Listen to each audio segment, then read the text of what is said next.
So tell me, how different is it to do an animated feature versus a live action? Good question. Louis does a lot of action, Yeah. So this was a I never been in one of these movies before, so you just sit in you're in a room and you're looking at a picture of your character and you're just talking, and somebody's in your headsets telling you what else. And often you're not with, like, that's the first time I ever met Kevin. I've never been in a room with him before. well. I don't. Your setup was completely different from mine. Yeah. I actually had live action sequences. So what my bunny was going through in the film, Yeah. they set that up for me. Oh, they did? In my booth, but maybe our contracts were different. Yeah, that's Yeah, why. I think so- it sounds really different when we talk to each other because we're Yeah. totally different. Yeah, it was. If you can, the bunny had a lot of stuff. Yeah. So they You just play the bunny? You didn't know that I'm Snowball. I'm Snowball. Is that right? Yes, I'm sorry. I would've got Yeah. other people. Yeah. So tell me, how unique is this animated picture compared to other movies? Good question. I think here's the thing. I mean, with animation, it's just like anything else. It's very hard to find a genre that hasn't been touched on or hasn't been done. So you have to make whatever you can appeal to this generation. You know, I think the premise of pets having a life when adults leave is a premise that adults and kids can both gravitate towards. And I think that's what makes it special. I'm really good at speaking. Yeah, nice.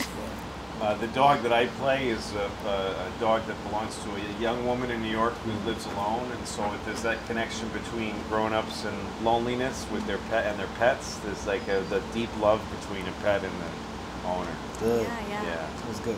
What were some of the challenges that you faced filming? For me, it was snapping out of character. So you like being that bunny so much? I go deep. You know, this Yeah. wasn't just a bunny. It was a bunny. Yeah. So the way that I go in, I was around bunnies for 3 months before You we went started in the shooting. rabbit hole. Yeah, I had a whole family.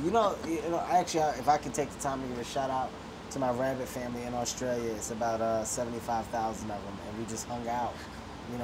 My brothers and sisters, and now cousins and aunts and uncles. Now cousins and aunts? Well, because they have a lot of sex. Right. Yeah. That's right. So, Rabbits it's, do enjoy They it. do it, so they pop them out fast. Yeah, it's not hard to do an animated movie because you just talk.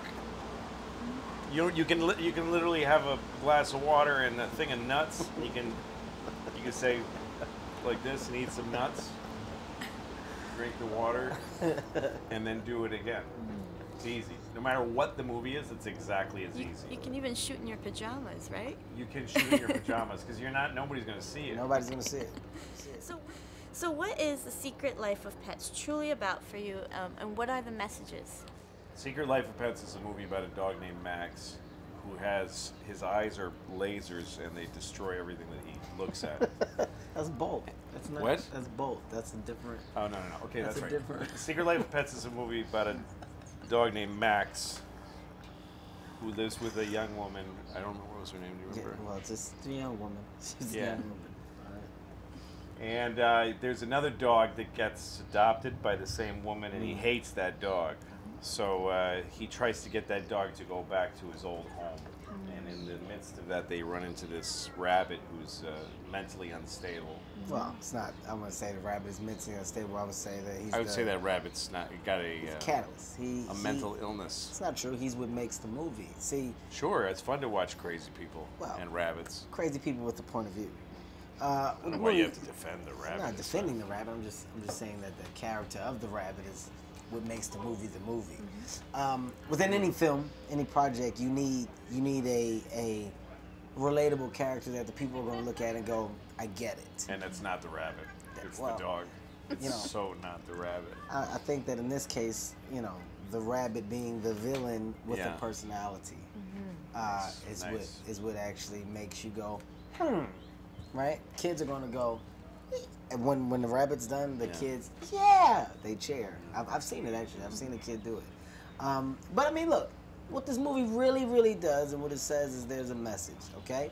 When you leave your house, lock your stuff up. That's right. I think that's the message. That's behind right. the movie. Like, animals are not to be trusted. not at all, in any way, shape, or form. What I've learned about cats is that you should not let them close to babies because they take the air out of the baby's mouth. That's right. And Yeah. they eat them, right? Yeah, so don't do I'm a cats. cat lady, so Oh, you you're a can't cat say lady. that. You are a cat. Oh, the kitten. Okay, I see it. This is my crew. My My aunt. That's my my aunt. mice. Yes. My aunt is full mice crew. of cat myths.